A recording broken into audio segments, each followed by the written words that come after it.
हमारे चैनल को सब्सक्राइब करें और बेल आइकन दबाएं। चौरा के काते काते नचै हनुमान यो। चौरा के काते काते नचै हनुमान यो। कथिले रुसल छथिन, कथिले रुसल छथिन वीर हनुमान यो।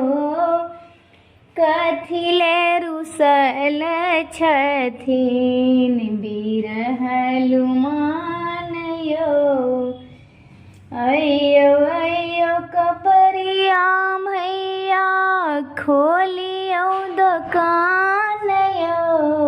अयो अयो कपरिया मैया खोलियो दुकान यो।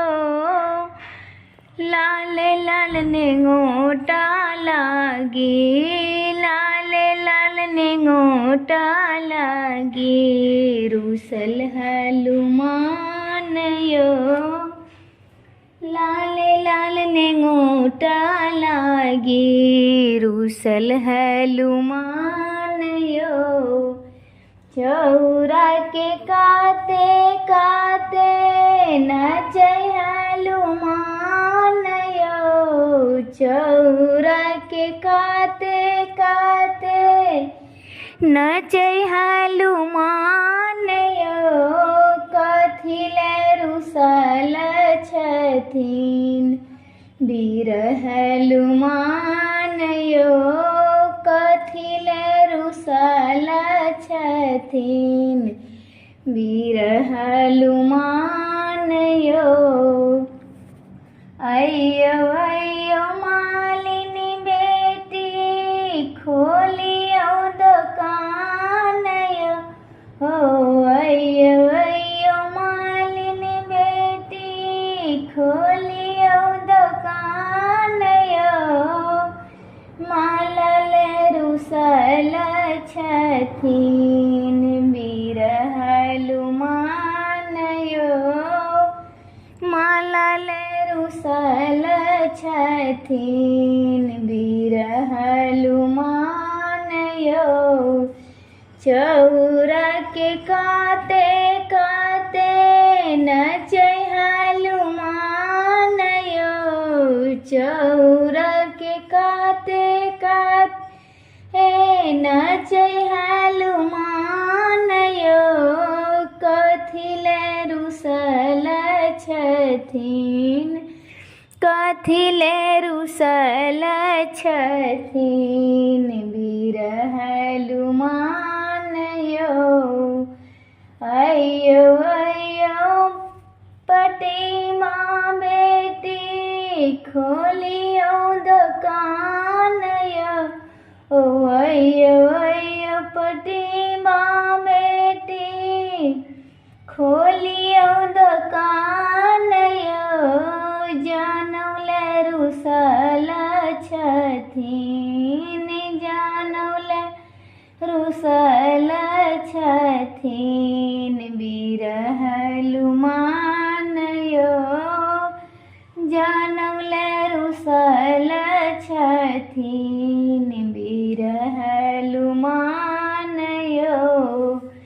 चौरा के काते काते नचै हनुमान यो। चौरा के काते काते नचै हनुमान यो।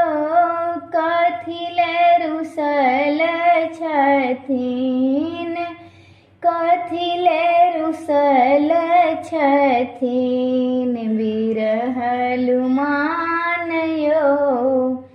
अयो अयो हलवाई भैया खोलियो दुकान यो। अयो अयो हलवाई भैया खोलियो दुकान यो।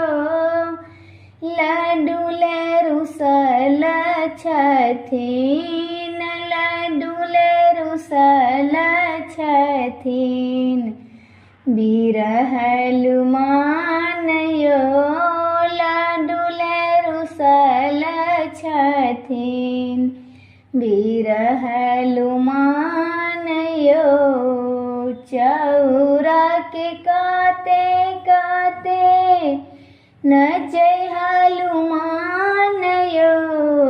ચૌરા કે કાતે કાતે નચै હલુમાનયો કથિલે રૂસલ છથીન બિરહલુમાનયો